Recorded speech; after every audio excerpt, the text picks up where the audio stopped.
महाराष्ट्रातील फेमस रेसस्टार सूरज चव्हाण। तर मित्रांनो, सूरज हा आपल्या रेसच्या माध्यमातून सतत महाराष्ट्राच्या पब्लिकला हसवत व आनंदित ठेवत राहतो। तर मित्रांनो, आज बिग बॉसच्या घरात चक्क सूरज चव्हाण रडला आहे। So hello everyone, big boss Marathi season 5। तर मित्रांनो, आजच्या भागात बिग बॉसमधील असणाऱ्या सर्व अभिनेत्रींना एक टास्क देण्यात आले होते। तर मित्रांनो, या टास्कमध्ये त्यांना आपल्या घरी कॉल करायचे होते व आपल्या मनातील भावना व्यक्त करायच्या होत्या। तर मित्रांनो, बिग बॉसमधील असणाऱ्या सर्व अभिनेत्रींनी आपल्या घरी कॉल केले व आपल्या मनातील भावना व्यक्त केल्या। तर मित्रांनो, त्यानंतर बारी आली सूरज चव्हाणची। तर मित्रांनो, तुम्हा सर्वांना तर माहितीच आहे, सूरज चव्हाणला आई व बाबा नाही आहे। तर मित्रांनो, सूरज चव्हाणने ज्यावेळी आपल्या घरी कॉल केला त्यावेळी सूरज चव्हाण बोलला की आई व बाबा तुम्ही मला सोडून गेले, त्यानंतर मी एकटाच पडलो आहे। तर मित्रांनो, त्यानंतर सूरज चव्हाण बोलला की आई व बाबा तुम्ही मला सोडून जायचंच होतं तर मला जन्म द्यायचा नव्हता। आणि सूरज चव्हाण बोलला की आई व बाबा तुम्ही दोन्ही असते तर आपण आता आनंदित राहिलो असतो। तर मित्रांनो, आपला सूरज चव्हाण हा आता सध्या एकटा पडला आहे।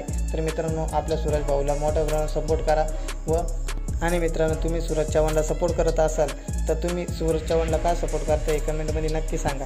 आणि मित्रांनो, ज्या मित्रांना असं वाटत असेल की सूरज चव्हाण बिग बॉसची ट्रॉफी विन हो, तर मित्रांनो त्यांनी आपल्या चॅनलला लगेच सबस्क्राईब करा, लाईक कमेंट शेअर करा। Dira Luis Salmani Bukit Tinggul Guligat One Day Mataram Jai Maharashtra Check the India Guligat